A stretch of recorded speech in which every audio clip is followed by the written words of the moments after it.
اقبال کہتا ہے ستیزہ کار رہا ہے ازل سے تا امروز، شروع سے لے کے آج تک ایک مقابلہ چلتا آ رہا ہے۔ وہ مقابلہ کس کا ہے؟ شرار بو لہبی سے چراغ مصطفی کا۔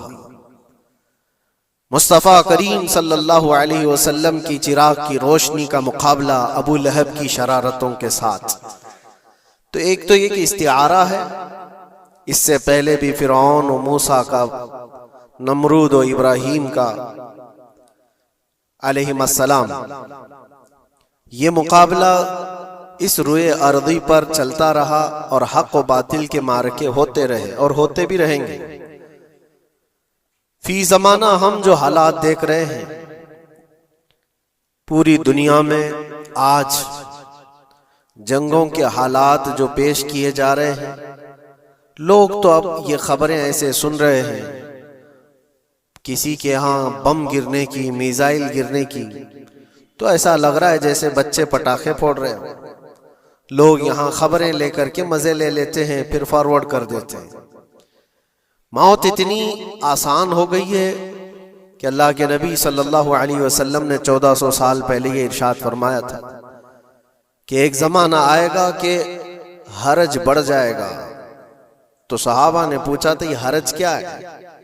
تو حضور اکرم صلی اللہ علیہ وسلم نے ارشاد فرمایا تھا کہ قتل بہت زیادہ ہوگا، ایک دوسرے کا قتل اتنا زیادہ ہونے لگے گا کہ لوگ اس کی پرواہ بھی نہیں کرتے۔ آج مجھے آج بتاؤ، دنیا پوری بہت سارے ایشوز پر بیٹھکیں کر رہی ہے، گلوبل وارمنگ پہ ہے، دنیا میں انوائرمنٹ کی چینجنگ پر، موسم کا تاپمان بڑھ رہا ہے، اس پر میٹنگیں ہو رہی ہیں، بڑی بڑی تنظیمیں بیٹھتی ہیں۔ یہ ڈھکوسلا ہے یہ دنیا کا، یہ مغربی دنیا، ویسٹرن کنٹریز کا دکھاوا ہے۔ یہ اینیمل لاورز کو بھی باہر لے کر کے آتے ہیں، ان کو بہت زیادہ کوریج دیا جاتا ہے۔ یہ کتے سے پیار کرنے والا ہے، یہ مرغی سے پیار کرنے والا ہے۔ ظالموں، 40,000 نہیں 50,000 لوگوں کو فلسطین میں تم نے ناحق مار دیا، اس پر کوئی بیٹھک نہیں کرتے۔ موت اتنی آسان ہے انسانوں کی، جنگ جس سے ہے، مقابلہ جس سے ہے، تمہارا آپس میں برابر کی طاقت کا مقابلہ ہو تو سمجھ میں آئے کہ ایک دوسرے کی فوجوں سے مقابلہ ہے، ادھر کی فوج بھی مر رہی، ادھر کی فوج بھی مر رہی ہے، لیکن نہتے بچوں کا کیا قصور؟ بلکہ وہ گود میں آئے ہوئے ابھی جنہوں نے شعور کی آنکھیں بھی نہیں کھولی، دودھ پیتے بچوں کے جو قتل ہوئے ہیں۔ تاریخ میں آپ نے پڑھا ہوگا فرعون نے 12,000 بچوں کا قتل کیا تھا، صرف اس گمان سے کہ اس نے خواب دیکھا تھا بنی اسرائیل میں ایک بچہ پیدا ہوگا جو اس کی سلطنت کو ہلاک کر دے گا۔ خواب کی وجہ سے کاہنوں نے اس کو بتایا تھا، اس نے خواب یہ دیکھا تھا کہ آسمان سے ایک تارا ٹوٹ کر اس کی گود میں گرا اور آگ لگ گئی۔ تو نجومیوں نے اس کی تعبیر یہ بتائی تھی کہ بنی اسرائیل میں ایک بچہ پیدا ہوگا جو تیری سلطنت کو ہلاک کر دے گا۔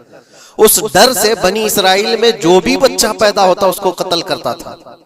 اس نے تقریباً 12,000 بچوں کو قتل کر دیا تھا، اس ڈر سے کہ وہ بچہ تو نہ پیدا ہو جائے جو میری سلطنت کو ہلاک کرنے والا ہے۔ اور وہ موسیٰ علیہ السلام تھے، پیدا بھی ہوئے اور فرعون کے گھر میں ہی پلے۔ اللہ کا نظام ہے۔ لیکن میں یہاں اس لیے بتا رہا ہوں، فرعون ظلم میں پوری دنیا میں مشہور ہے، وہ عورتوں کو بھی ظالم اس طرح سے مارا ہے کہ جس کی تاریخ میں مثال نہیں ملتی۔ لیکن میں نے اپنی زندگی میں دیکھا، آج کے زمانے میں اسرائیل نام سے ایک ناجائز حکومت پر قابض شخص نے 12,000 نہیں 50,000 لوگوں کو سال بھر میں قتل کر دیا۔ یہ تاریخ کا بھیانک چہرہ ہے۔ آج لوگ اس کو ہلکے میں لے رہے ہوں گے، نیوز والے ایک طرفہ رپورٹ کرتے ہیں کیونکہ ان کو ان کے باپ داداؤں سے ڈر ہے، جہاں کی کھاتے ہیں وہاں کی گاتے ہیں۔ لیکن بعد کو یہ سچائیاں جنریشن میں منتقل ہوتی رہیں گی، کبھی تو آئے گا کوئی انصاف کی نظر رکھنے والا۔ اور انسانیت کا قتل کتنا بڑا قتل ہے، ایک شہر کے 50,000 لوگوں کو قتل کر دینا، اور ایسے کہ وہاں کی عمارتیں پورے راکھ کے ملبے میں چلی گئی، صدیاں لگ جاتی ایک شہر کو بسنے میں، ایک گھر کو بنانے میں آدمی کی اپنی زندگی گزر جاتی ہے، کیا کیا ارمانوں سے گھر بناتے ہیں، لیکن ایک پل میں کسی کا گھر اجاڑ دیا، اس کے سامنے تڑپتے ہوئے اس کے باپ کی لاش ہو، ماں کی لاش ہو۔ وہ تصویریں کہ آپ نے نہیں دیکھی کہ ایک باپ چھوٹی سی بیٹی کو لے کر کے دوڑ رہا ہے تو اس کا بیٹا الگ پیر اور ہاتھ جلے ہوئے بم سے تڑپ رہا ہے، وہ کس کے درد کو دیکھے؟ یہاں تک کہ میں نے دیکھا کہ بیٹی کو باپ یہ نصیحت کر رہا ہے، تھوڑا اور صبر کر لے بیٹا، شہادت ملنے والی ہے۔ کون کرتا ہے یہ؟ موت سے پہلے اپنے بچے کو اتنی تلقین کر دے، حالات ایسے۔ دوسرے ایک کہ وہاں پر کھانے پینے کی ایڈ کوئی جا نہیں سکتی، اس پر پابندی، دوائیاں نہ جائیں اس پر پابندی۔ دنیا کا کوئی قانون اس چیز کو جائز ٹھہراتا ہے؟ مجھے بتاؤ، آتنکواد کا راگ الاپنے والے ان باتوں کو کیا کہیں گے؟ انسانیت اگر کہیں ہے تو اس کا تصور تو کرو۔ کسی کے فنڈامنٹل رائٹس ہوتے ہیں، بیسک رائٹس ہوتے ہیں، کھانا پینا یہ اس کا انسانی حق ہے۔ دشمنی تم سے جن کی ہے ان کے ساتھ مقابلہ کرو، عام شہریوں کے ساتھ نہیں۔ مخبر صادق رسول اکرم صلی اللہ تعالی علیہ وسلم کی تعلیمات دیکھو، جہاد کو لے کر جو پروپیگنڈا تم پھیلاتے ہو اور ہر چیز کو جہاد کا لفظ دے کر کے ایک ایسا نیریٹو کریٹ کرتے ہو کہ لوگوں کے دماغ میں ایک پروپیگنڈا پھیل جائے۔ آؤ میں سناتا ہوں، رسول پاک صلی اللہ تعالی علیہ وسلم جب صحابہ جہاد میں جاتے تو ان کو کن باتوں کی تلقین کرتے تھے؟ سب سے پہلے مجاہدین صحابہ سے کہتے جس جگہ تم جا رہے ہو مقابلہ تمہارا جن کے ساتھ ہے انہی سے مقابلہ کرنا، جو تمہارے خلاف تلوار اٹھائے اس کے خلاف تم تلوار اٹھاؤ، اور راستوں پر بیٹھے ہوئے بوڑھوں کو ہاتھ نہ لگانا، کسی عورت کے ساتھ چھیڑ چھاڑ نہ ہو، حاملہ عورتیں اگر قید میں آ جائیں تو انہیں چھوڑ دینا۔ یہ حضور پاک صلی اللہ علیہ وسلم کی تعلیمات ہیں۔ حتیٰ کہ رسول کریم صلی اللہ علیہ وسلم نے فرمایا جس شہر میں تمہارا غلبہ ہو جائے، تم غالب آ گئے وہاں کی فوج پر، تو وہاں کے رہنے والوں کے بچوں کو نہ ظلم کرنا، ان کو نہ پکڑنا۔ پھر تعلیمات میں یہ ہے وہ چاہے جس مذہب کے بھی لوگ ہیں ان کے معبدوں کو، ان کی عبادت گاہوں کو ختم نہیں کرنا، ان کی عبادت گاہوں کو توڑ پھوڑ نہ کرنا جس شہر میں تم جا رہے ہو۔ یہاں تک کہ حضور اکرم صلی اللہ علیہ وسلم کی تعلیمات تو دیکھو، حضور یہ تک فرماتے تھے مجاہدین صحابہ کو کہ جس شہر میں تم جا رہے ہو وہاں کے درختوں کے پتے بھی نہ اکھاڑنا، درختوں کو بھی نہ نقصان پہنچانا۔ جنگی تعلیمات کو آج کوئی نظر میں نہیں رکھتا ہے۔ دنیا کہتی ہے کہ جنگ کے دوران بھی کچھ اصول ہوتے ہیں، لیکن کوئی اصول نہیں۔ ہم نے دیکھا ہے جس کی طاقت ہے اس کا بول بالا ہے، یہ دنیا ان کے خلاف کبھی کوئی بات نہیں کرتی۔ آج سے تقریباً 20 سال پہلے بھی عراق کی کیا حالت تھی آپ نے دیکھا ہوگا، ایک جھوٹے پروپیگنڈے کی وجہ سے پورے عراق کو تباہ کیا گیا، آج تک وہ سنبھل نہیں پایا ہے۔ نیوکلیئر پاور عراق کے اندر موجود ہے، اس کے ری ایکٹر وہاں پر موجود ہے، کیا کیا چیزیں اس زمانے میں پھیلائی گئی، سوشل میڈیا تو نہیں تھا اتنا، دنیا نے یہ مان لیا کہ ہاں دادا کہہ رہا ہے تو ہوگا، اور حملہ کیا اسی بنیاد پر۔ 20 سال ہو گئے آج تک عراق میں کوئی نیوکلیئر پاور پلانٹ نہیں نظر آیا، کہیں نہیں۔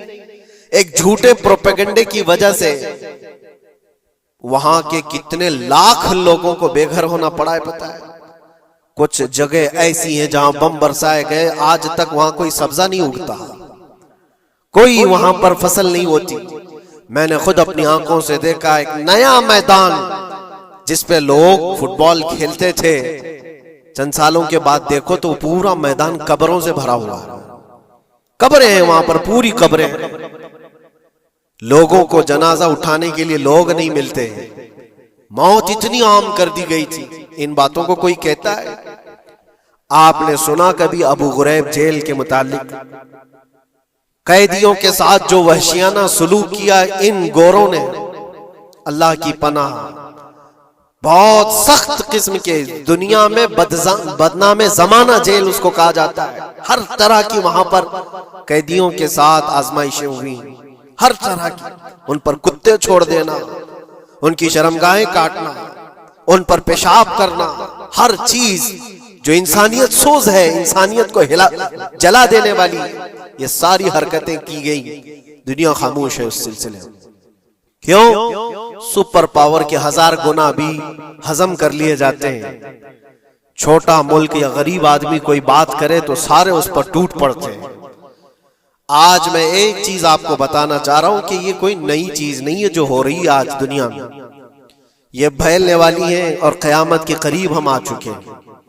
ہو سکتا ہے دنیا پوری جنگوں کے لپیٹ میں ہو جو رسول پاک صلی اللہ علیہ وسلم نے ارشاد فرمایا قتل اتنا بڑھ جائے گا کہ 100 لوگ ہوں تو 99 مر جائیں گے، 1 بچ جائے گا. قتل اتنا بڑھ جائے گا. یہ جنگ کی آگ ہو سکتا ہے آس پاس سب پھیل جائے، جس کی وجہ سے اس وبا میں، اس بلا میں سب ملوث ہونے لگ جائیں گے. اور ایک بات یہ بھی یاد رکھو، چاہے جیسی بھی حکومت ہو، تاریخ پوری اٹھا کر کے دیکھنا، ظلم کے بعد جو غرور و تکبر میں آ کر فرعون بننے کی کوشش کرتا ہے، اس کا انجام اللہ تعالیٰ بہت بھیانک فرماتا ہے. بہت بھیانک انجام ہوتا ہے. اب کے ظالم بھی اپنے انجام کے بہت قریب آ چکے. انہوں نے ظلم اتنا کیا ہے، وہ بچوں کی آہیں، وہ عورتوں کی چیخیں کیا بارگاہ رب العزت میں نہ پہنچی ہوں گی؟ رب تبارک و تعالیٰ خود فرماتا ہے سَيَعْلَمُ الَّذِينَ ظَلَمُوا أَيَّ مُنْقَلَبٍ يَنْقَلِبُونَ. ان قریب ظالم یہ دیکھ لیں گے کہ کس پلٹی میں اللہ تعالیٰ انہیں گرانے والا ہے. جو جال وہ اپنے دشمنوں کے لیے بنتے ہیں، اللہ تعالیٰ اسی جال میں ان کو پھنساتا ہے. آج دیکھنا آپ، تاریخ کی سچائیاں آپ کو اس بات کا جواب دیں گی. ظالم یہ سمجھتا ہے کہ میں خدا کے برابر ہو چکا، مجھے کوئی بھی ہلاک نہیں کر سکتا. اللہ تعالیٰ فرماتا ہے اینما تکونوا یدرککم الموت ولو کنتم فی بروج مشیدہ. تم مضبوط قلعے میں کیوں نہ بیٹھے ہو، موت تمہارے پاس آ کر پکڑ لے گی. اور رب تبارک و تعالیٰ کے لیے کوئی چیز ناممکن ہے. لوگ آج ہوا بناتے ہیں کہ ایئر ڈیفنس سسٹم اتنا بڑا ہے کوئی کچھ نہیں کر سکتا. ایک چھوٹے سے پدے سے ایک ناجائز کنٹری کو محفوظ دکھانے کے لیے دنیا پتہ نہیں کیا کیا باتیں وائرل کرتی ہے. اسرائیل کے پاس آئرن ڈوم ہے، ایئر ڈیفنس سسٹم اتنے بڑے ہیں، کوئی نہیں آ سکتا. وہ خدا ہے؟ کوئی خدا ہے؟ لیکن دنیا آج دیکھ رہی ہے، بہت ساری چیزوں کو دیکھ رہی ہے. مجھے یہاں پر کسی کے سلسلے میں نہیں کہنا ہے، لیکن ایک بات کہنا ہے کہ نشہ میں چور، گھمنڈ میں چور جو بندہ ہوتا ہے، اللہ تعالیٰ کبھی اس کو مچھر سے بھی ہلاک کرتا ہے. بہت بڑی طاقت کا اس سے مقابلہ ہونا ضروری نہیں. تمہارے پاس ہوگا بہت بڑا سسٹم، لیکن رب تبارک و تعالیٰ جب انتقام لے لے تو پھر تمہارے لیے بہت بڑی طاقتوں کی ضرورت نہیں. آپ کو میں تاریخ بتاؤں، عراق میں نمرود ایک زمانے میں اس طرح کی حرکت کیا تھا کہ اس نے بہت بڑی عمارت بنائی تھی، اور اس کے مطابق بات یہ تھی کہ وہ 1000 لوگوں سے تنہا لڑ سکتا تھا، اتنی اس کی طاقت تھی. شیر سے خود مقابلہ کرتا تھا، کبھی ڈرتا نہیں تھا. نمرود کی طاقت مشہور تھی اس زمانے میں، اور سارے لوگ اس کی طاقت کا لوہا مانتے تھے، حتیٰ کہ وہ کبھی اپنی زندگی میں بیمار نہیں ہوا تھا. آدمی جب بیمار نہیں ہوتا تو اس کا غرور بڑھ جاتا ہے، سوچتا ہے مجھے کچھ ہو نہیں سکتا. نمرود نے اس کے بعد یہ دیکھا ساری دنیا میرے قبضے میں ہے، طاقت و دولت کے ذخیرے سب اس کے پاس سے، لیکن ایک چیز نہیں تھی، موت. موت پر کنٹرول. اس کو کیسے کیا جائے کنٹرول؟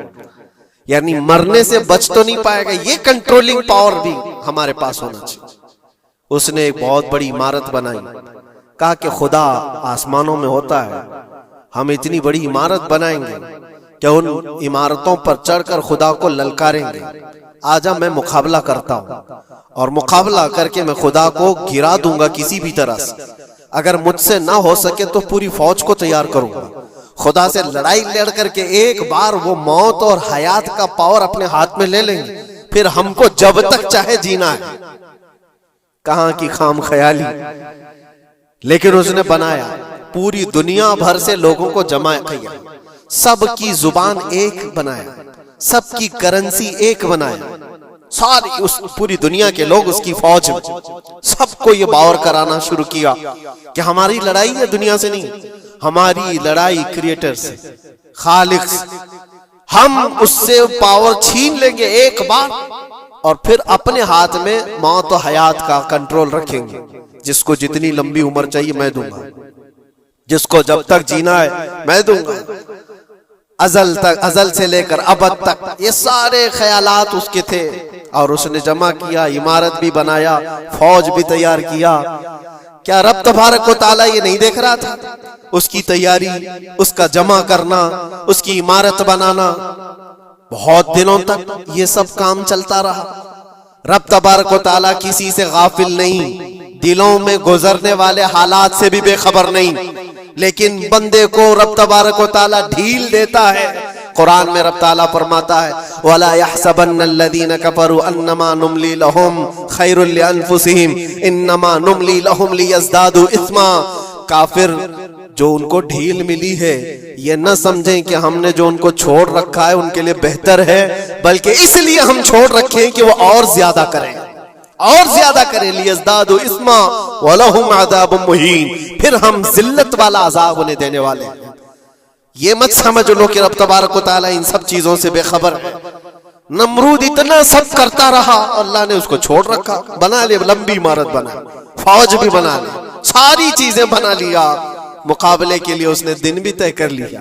اس کے بعد اس کو خدا سے لڑائی لڑنی تھی. کہاں خدا تک پہنچنے کی بات.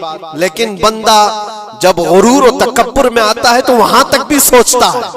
اسے موت پر کنٹرول حاصل کرنا تھا, بس یہ ایک چیز تھی.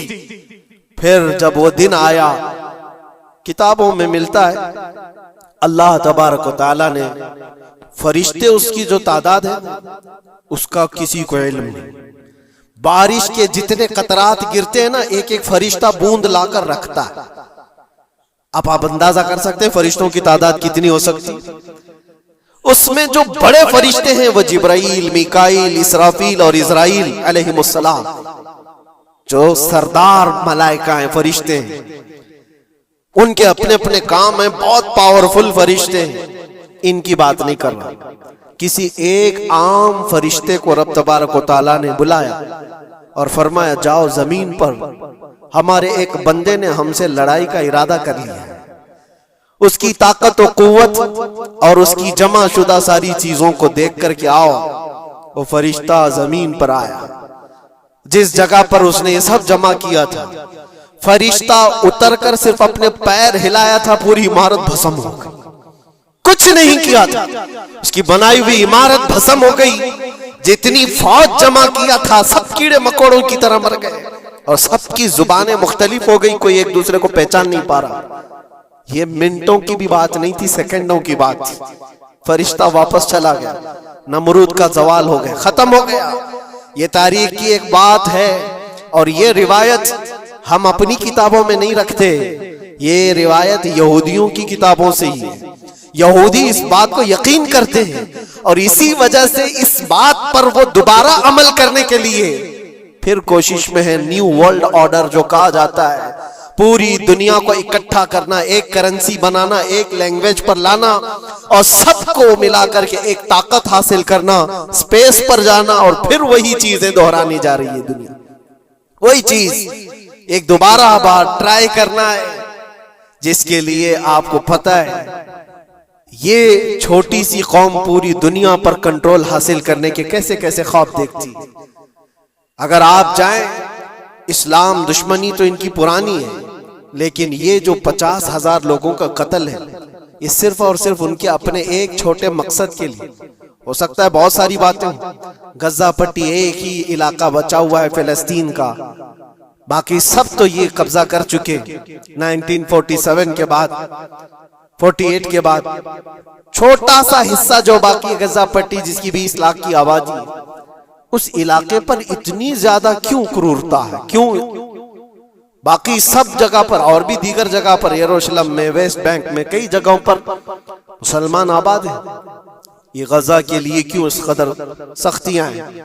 دنیا کو بتانے کے لیے تو یہ ایک آتنکواد جماعت ہے حماس، جس کا مقابلہ کرنے کے لیے ہم یہ حملے کر رہے ہیں، لیکن آج تک یہ دنیا کو بتا نہیں سکے کتنے حماسیوں کو قتل کیا، کتنے حماس کے لوگ پکڑے گئے، کتنوں کو مارا گیا، چند ہوں گے، لیکن اس کے بدلے میں جو بھاری قیمت چکائی ہو غزہ کے نہتے لوگوں نے، 50,000 لوگوں کا قتل، یہ تو ریکارڈ پہ دکھ رہا ہے، باقی اللہ عالم، باقی کتنے ہیں جن کی تعداد مل نہ سکی ہو۔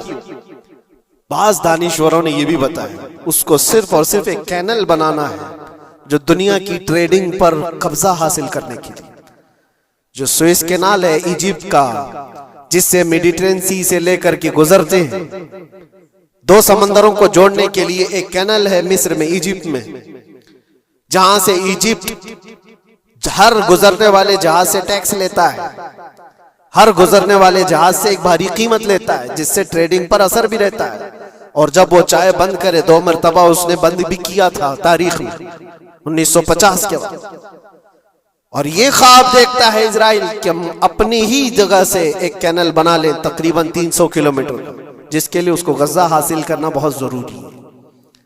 یہ بعض لوگوں کی اپنی تحقیق ہے، تو کیا کوئی اپنے مفاد کا حاصل کرنے کے لیے 50,000 لوگوں کا قتل کر سکتا ہے؟ دنیا کو یہ بھیانک چہرہ بھی تو معلوم ہونا چاہیے۔ اگر ان کو کوئی راستہ بنانا ہے تو اس کے لیے انسانیت کا قتل کرنا ہے۔ میں آپ کو ایک بات عرض کیے دیتا ہوں، قرآن پاک نے جو فرمایا وہ حق ہے، 100% حق ہے۔ اللہ نے فرمایا، میں نے خطبے کے بعد جو آیت پڑھی، وَضُرِبَتْ عَلَيْهِمُ الذِّلَّةُ وَالْمَسْكَنَةُ، اللہ فرماتا ہے ان پر ذلت اور غربت لکھ دی گئی ہے۔ کس پر؟ یہودیوں کے متعلق۔ وَبَاءُوا بِغَضَبٍ مِّنَ اللَّهِ، اور اللہ کے غضب میں رہیں گے وہ ہمیشہ۔ آپ سورہ فاتحہ میں پڑھتے ہیں نا، غیر المغضوب علیہم ولا الضالین، مغضوب کا مطلب کیا ہے؟ جن پر اللہ کا غضب ہوا، اور وہ یہود قوم ہے۔ قرآن پاک کی میں آپ کو بات بتا رہا ہوں، اور اللہ تعالیٰ فرماتا ہے وجہ کیا ہے؟ ذالک بانہم کانوا یکفرون بآیات اللہ، وہ اس لیے کہ اللہ کی نشانیوں کو ٹھکراتے، ویقتلون النبیین بغیر حق، اور اللہ کے نبیوں کو ناحق قتل کرتے۔ اب دنیا کو یہ افسوس ہو رہا ہوگا، جیسے میں نے ابھی بتایا 50,000 لوگوں کا قتل وہاں کر دیا، ایران میں گھس گیا، شام میں گھس گیا، لبنان میں گھس گیا، ہر جگہ مار مار مار اور لوگوں کا قتل۔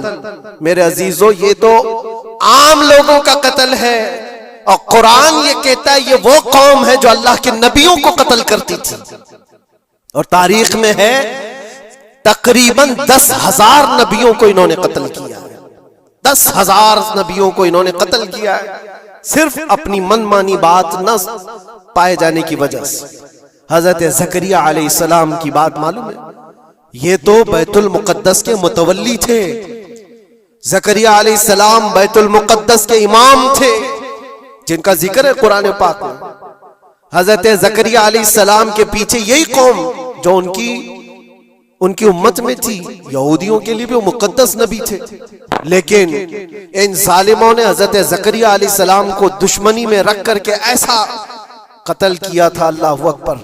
زکریا علیہ السلام ان سے بھاگ کر کے نکلے تھے، اور ایک درخت کو جا کر کہا، اے درخت کھل جا، میں تجھ میں آتا ہوں۔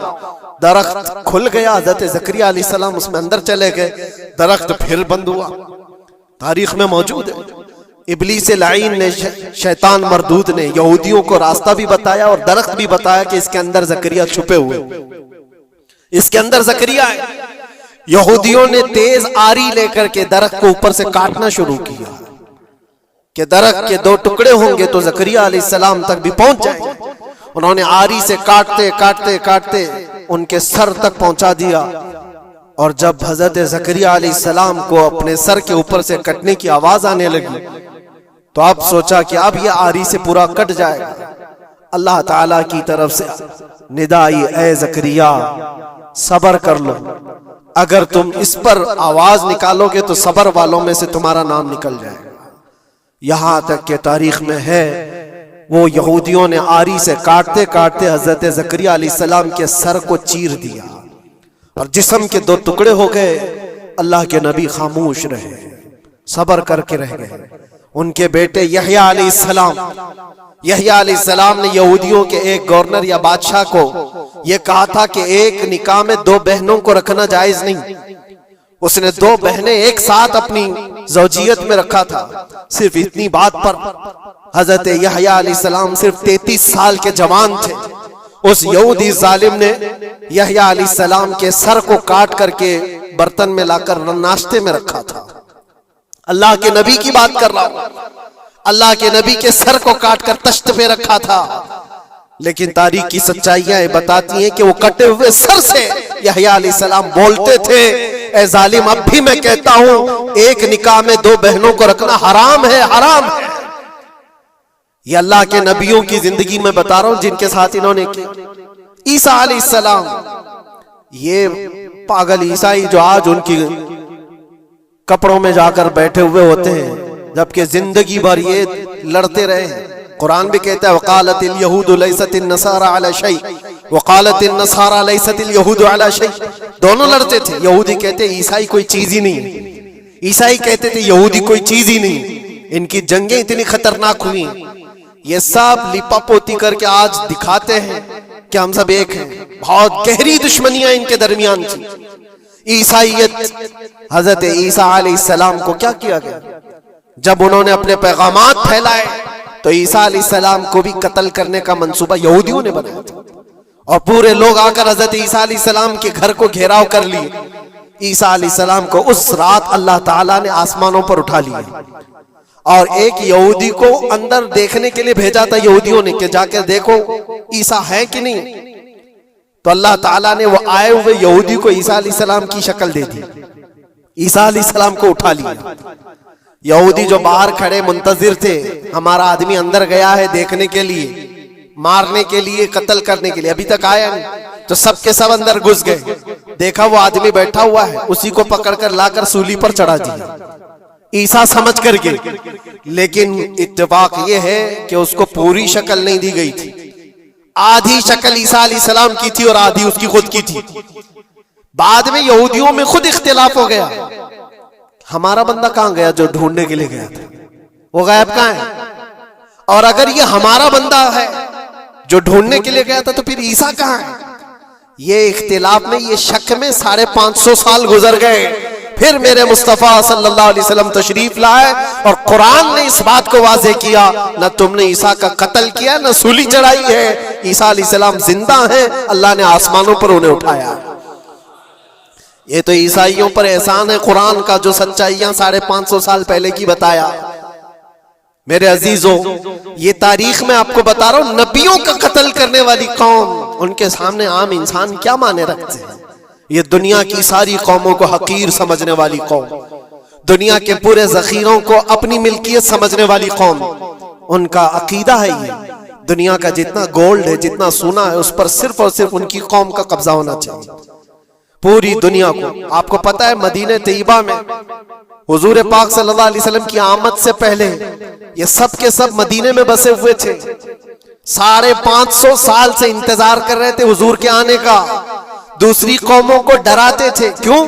ان کی کتاب میں موجود تھا آخری نبی کے آنے کی ساری باتیں موجود تھی، آخری نبی آئیں گے، ان کے ماننے والوں کا غلبہ ہوگا، وہ اپنے نور نبوت سے لوگوں کے دلوں کو پاک کریں گے۔ ان کی شکل بھی بتائی گئی تھی تورات میں، ان کے آنے کی جگہ بھی بتائی گئی تھی، پورے حجاز میں کھجوروں کا جھنڈ ایک علاقہ ہوگا جہاں یہ نبی آئیں گے، اور وہ مدینے کے علاوہ کوئی جگہ ہی نہیں تھی۔ یہودی یہ سب چیزیں دیکھ کر حضور کے آنے سے 550 سال پہلے سے انتظار میں تھے، وہ نبی یہی آئیں گے، یہی آئیں گے، اور دوسری قوموں کو ڈراتے تھے ہم سے مت الجھنا، آخری نبی آنے والے ہیں ہمارے، اور اس نبی کے آنے کے بعد پھر ہم چن چن کر تم سے بدلہ لیں گے۔ اور جب کبھی مصیبت آتی تو اللہ سے دعا بھی یہ کرتے تھے کہ اللہ وہ آخری نبی جو ہمارے علاقے میں آنے والے ہیں ان کے صدقے میں تو ہماری بلاؤں کو دور کر دو۔ یہ وہ قوم ہے جو حضور آخر النبیین صلی اللہ علیہ وسلم کے انتظار میں وقت کاٹ رہی تھی، لیکن ہوا یہ، ان کا عقیدہ یہ تھا کہ آخری نبی تو بنی اسرائیل میں ہی پیدا ہوں گے، ہمارے خاندان میں پیدا ہوں گے۔ انہوں نے ٹھیکہ لے رکھا ہے آخری نبی کہاں پیدا ہوں گے یہ فیصلہ کریں گے۔ اللہ تبارک و تعالیٰ نے آخری نبی ہمارے آقا صلی اللہ علیہ وسلم کو بنی اسرائیل میں نہیں بنی اسماعیل میں پیدا کیا، اسماعیل علیہ السلام کی اولاد میں پیدا کیا، اور یہ اسماعیل علیہ السلام کی اولاد پورے عرب میں آباد تھی۔ عرب میں پوری آبادی اسماعیل علیہ السلام کی تھی۔ مکہ کو آباد کس نے کیا؟ اسماعیل علیہ السلام۔ اسماعیل علیہ السلام کی اولاد پورے مکہ میں آس پاس سب علاقوں میں آباد، ساری جتنے بھی نسب ہیں وہ اسماعیل علیہ السلام تک پہنچتے ہیں عرب والوں کی۔ اور یہ یہودی بنی اسرائیل ہے، یعنی یعقوب علیہ السلام کی اولاد میں سے، اور یہ دوسروں کو حقیر جانتے تھے۔ جب تک یہ لوگ عرب میں تھے، مدینے میں تھے، انہوں نے ہر ایک کو حقارت سے دیکھا۔ عربوں سے ان کے تعلقات ایسے نہیں تھے، عام لوگوں سے کہتے ہمارے سے بات کرنے کے قابل نہیں ہے، سب کو امی کہتے تھے، ان پڑھ، جاہل، ایسے الفاظ سے عربوں کو پکارتے تھے۔ عربوں سے اگر ان کے تعلقات ہوتے بھی تو بڑے بڑے ٹاپ لیڈر جو ہوتے ہیں عربوں کے، بس ان سے تعلقات تھے، عام لوگوں کو گنتے ہی نہیں، کچرا کہتے تھے۔ بنی اسماعیل کو جب یہ کچرا کہتے تھے، اور بنی اسماعیل میں جب آخری نبی پیدا ہو گئے تب کیا کہنے لگے پتہ ہے؟ کہتے نہیں، یہ غلط ہو گیا، آخری نبی تو بنی اسرائیل میں پیدا ہونے والے تھے، یہ جبرائیل نے شرارت کیا اور بنی اسماعیل میں جا کر کے نبوت دی تھی۔ کچھ تو یہ کہنے لگے، کچھ تو کہنے لگے وہ ہے ہی نہیں آخری نبی۔ لیکن کیسے انکار کرتے؟ قرآن کہتا ہے یعرفونہ کما یعرفون ابناءہم، اس رسول کو وہ ایسے پہچانتے تھے کہ اپنے بیٹوں کو بھی نہیں پہچانتے۔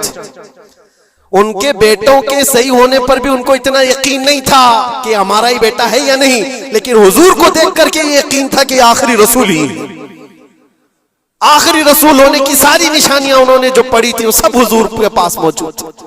اسی لیے تو میرے عزیزوں، جو صحابہ یہودیت سے اسلام میں آئے انہوں نے سب نشانیاں دیکھی۔ حضرت سلمان فارسی کی بات بتا رہا ہوں، وہ عیسائیت میں تھے، سالوں انہوں نے عیسائیت میں گزارے، اور انہوں نے بھی یہی سب باتیں سنی تھی۔ یثرب ایک علاقہ ہے حجاز میں، کھجوروں کے باغات کا جھنڈ ہے، وہاں پر آخری نبی وہیں آنے والے۔ تو یہ کہاں سے آئے تھے؟ سلمان فارسی عراق سے آئے تھے، مدینے میں آ کر غلام بن گئے، ایک کھجوروں کے باغ میں کام کرتے تھے برسوں تک۔ پھر وہ وقت آ گیا جب حضور پاک صلی اللہ تعالی علیہ وسلم مکہ سے ہجرت کر کے مدینے آئے تھے۔ مسجد قباء جہاں ہے وہاں 14 دن تک حضور قیام کیے ہوئے تھے۔ تو وہ باغیچے کا جو مالک ہے، سلمان فارسی کا جو مالک تھا، اس کا بھتیجا آ کر کے خبر دیتا ہے، چاچا سنا ہے کہ نئی خبر؟ یثرب میں ایک شخص آیا ہے مکہ سے، حسین چہرہ ہے، گلابی رنگت ہے، بولتا ہے تو لوگ سب اس کی طرف دیکھتے ہیں، اور وہ کہتا ہے کہ میں اللہ کا آخری رسول ہوں۔ یہودی کا بھتیجا اپنے چاچا کو یہ خبر دے رہا ہے۔ سلمان فارسی کھجور کے درخت کے اوپر بیٹھے کھجور کاٹ رہے تھے یا صاف کر رہے تھے، یہ خبر سنے کہ وہاں سے چھلانگ لگا کر نیچے آ گئے، جس کے انتظار میں تو سالوں گزار دیا تھا۔ کیا کہا تم نے؟ مالک نے ایک تھپڑ رسید کیا اور کہا تو غلام ہے، آقاؤں کی بات میں دخل اندازی مت کر، جا تو اپنا کام کر۔ لیکن ان کی بے چینی تھی کہ وہ اگر آخری رسول آ چکے تو میری زندگی کا تو مقصد یہی ہے۔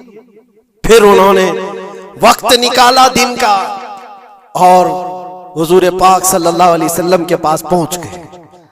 جب رسول کریم صلی اللہ تعالی علیہ وسلم صحابہ کے ساتھ موجود تھے، دیکھیں علامتیں جو انہوں نے پڑھی تھی اپنی کتابوں میں، وہ سب جانچنا بھی چاہتے تھے۔ کھجوریں لے کر کے گئے اور کہا یا رسول اللہ یہ قبول کیجیے، یہ صدقہ ہے۔ حضور نے لیا اور سب کو بانٹ دیا، اس میں سے کچھ بھی نہیں کھایا، کیونکہ سلمان فارسی نے یہ پڑھا تھا کہ آخری رسول صدقہ نہیں کھائیں گے۔ ایک نشانی دیکھ لی انہوں نے۔ دوسرے دن آئے، پھر وہ موقع نکالا اور کھجوریں لی اور آئے، حضور سے آ کر کے کہا کہ یہ لیجئے، قبول کیجئے، یہ ہدیہ ہے۔ حضور نے خود بھی کھایا اور سب کو تقسیم کیا۔ کہا یہ کتاب میں موجود ہے، وہ آخری رسول ہدیے کو انکار نہیں کریں گے، تحائف قبول کریں گے۔ دو علامتیں دیکھی۔ پھر ایک دن، تیسرا دن تھا، رسول پاک صلی اللہ علیہ وسلم ایک جنازے میں تھے، تہبند تھی حضور کے، چادر تھی جسم کے اوپر۔ سلمان فارسی ایک اور نشانی دیکھنے کے لیے آئے ہوئے تھے جو کتابوں میں پڑھی تھی، کبھی حضور کے دائیں آتے، کبھی بائیں آتے، کبھی آگے کبھی پیچھے، پوچھنے کی یا کچھ بات کرنے کی کوشش کر رہے تھے۔ حضور صلی اللہ علیہ وسلم نے ان کو دیکھ لیا اور کہا سلمان آ جاؤ ادھر بلایا، اپنی چادر ہٹائی اور کہا یہ مہر نبوت دیکھنے کے لیے آئے تھے۔ جو حضور صلی اللہ علیہ وسلم کے کندھوں کے بیچ میں ایک ایسا سفید نشان تھا جس کو مہر نبوت کہا جاتا ہے، وہ سورج سے زیادہ چمکتا تھا دونوں کندھوں کے بیچ میں، اور حضرت سلمان فارسی وہ دیکھنے کے لیے آئے تھے، اور حضور نے ان کے پوچھنے سے پہلے چادر ہٹائی اور کہا یہی دیکھنے آئے تھے۔ سلمان فارسی نے کہا میں تو ایک چیز دیکھنے آیا تھا، آپ نے دو چیز بتا دی۔ کیا چیز؟ میں تو مہر نبوت دیکھنے آیا تھا، آپ نے دکھا بھی دیا اور میرے دل کی بات کی خبر بھی آپ نے بتائی ہے۔ نبی کو علم غیب بھی ہوتا ہے، اور سلمان فارسی نے کلمہ طیبہ پڑھ لیا۔ اسی سلمان فارسی کو آزاد کرانے کے لیے میرے آقا صلی اللہ علیہ وسلم نے صحابہ کے ساتھ مل کر کے 500 کھجور کے درخت لگائے تھے اور ایک باغیچہ دے کر کے اس یہودی سے آزاد کروایا تھا۔ یہ اللہ کے نبی صلی اللہ علیہ وسلم کے پاس وہ صحابہ جو آئے تھے یہودیت سے یا عیسائیت سے، وہ جانتے تھے حضور کو، لیکن یہ اتنی خطرناک قوم ہے جن کو اللہ تعالیٰ نے دلوں پر مہر لگایا، یہ یہودی جو ایمان نہیں لائے، اور یہ قیامت تک اسی طرح غضب میں رہنے والے ہیں۔ آج ان کا ابھار اگر آپ دیکھ رہے ہو تو شاید تاریخ پتہ نہیں ہوگی کہ کتنی ذلت کی زندگی بھی گزاری، کس طرح بھیک مانگے۔ آج یا اپنی تاریخ کو کہیں پر بھی سوشل میڈیا میں گردش کرتے ہوئے نہیں دیکھ سکتے، پابندی ہے پوری دنیا میں۔ ہٹلر کے قتل عام کے بارے میں نہیں بول سکتا کوئی، یہودیوں کو اتنا مارا تھا اتنا مارا تھا، نہیں، دنیا میں یہ بولنے پر پابندی ہے۔ ان کے کسی بھی پرانی تصویریں دکھانے پر پابندی ہے۔ آج خود اپنے ملک میں ہونے والے حملوں کی تصویر نہ دکھائی جائے، اس پر پابندی ہے۔ یہ تو تم کب تک عیب چھپاتے رہو گے؟ جہاں سڑن ہوتی ہے بدبو آئی جائے گی۔ اور ان قریب میرے عزیزوں قرآن کی وہ بات یاد رکھو، اللہ نے فرمایا سَيَعْلَمُ الَّذِينَ ظَلَمُوا أَيَّ مُنْقَلَبٍ يَنْقَلِبُونَ، ان قریب ظالم یہ دیکھ لے گا کہ اللہ اس کو کس کھائی میں گرانے والا ہے۔ کیا ابرہا بہت سارے منصوبے بنا کر کعبہ ڈھانے نہیں آیا تھا؟ اللہ نے ابابیل چڑیوں سے اس کو ہلاک کیا تھا، فرعون کو پانی سے غرق کر دیا تھا، نمرود کو مچھر سے ہلاک کر دیا تھا۔ بڑے بڑے طوفانی طاقتوں کے بادشاہ دنیا میں آئے، لیکن اللہ نے ان کو بہت چھوٹی طاقتوں سے ہلاک کیا۔ لوگ آج یہ مقابلہ کمپیریزن کرتے ہوئے بیٹھے رہتے ہیں، ایک طرف ایران ہے، ایک طرف غزہ ہے، ایک طرف سپر پاور حکومتیں ہیں۔ یہ سارے کمپیریزن دنیا کے ہو سکتے ہیں، لیکن رب تبارک و تعالیٰ کی بادشاہت اور اس کی سلطنت جب انتقام پر آ جائے تو پھر میرے عزیزوں کسی ملک کی بھی ضرورت نہیں، صرف ہواؤں سے مولا تعالیٰ طاقتوں کو ختم فرما دیتا۔ دنیا میں پھیلے ہوئے ایک کورونا کو تم قابو میں نہیں کر پا رہے تھے، ایک چھوٹا سا کیڑا ہوگا، ایک بیکٹیریا ہوگا جس کو کنٹرول میں نہ لا سکے اور کروڑوں موتیں ہو گئی۔ کون تھا یہ؟ موتوں پر کنٹرول تمہارے پاس کیوں نہیں آیا؟ سپر پاور طاقتیں بے بس نہیں تھی 2 سال پہلے؟ نہیں دیکھا آپ نے؟ اور رب تبارک و تعالیٰ جب چاہے تو یہ پکڑ ظالموں کے ساتھ فرمائے گا۔ آج کے دور میں دعائیں بھی یہ کرو اور انجام کا انتظار بھی کرو۔ یہ تمہارا بھی امتحان ہے میرے عزیزوں، جو آگ پڑوس میں لگی ہے اس کی چنگاریاں تمہارے گھر کو بھی جلا سکتی ہیں۔ اپنے برے اعمال سے توبہ کرو، اللہ کے غضب سے ڈرو کہ اس کی پکڑ نہ آئے۔ اللہ تبارک و تعالیٰ کہنے سننے سے زیادہ عمل کی توفیق عطا فرمائے۔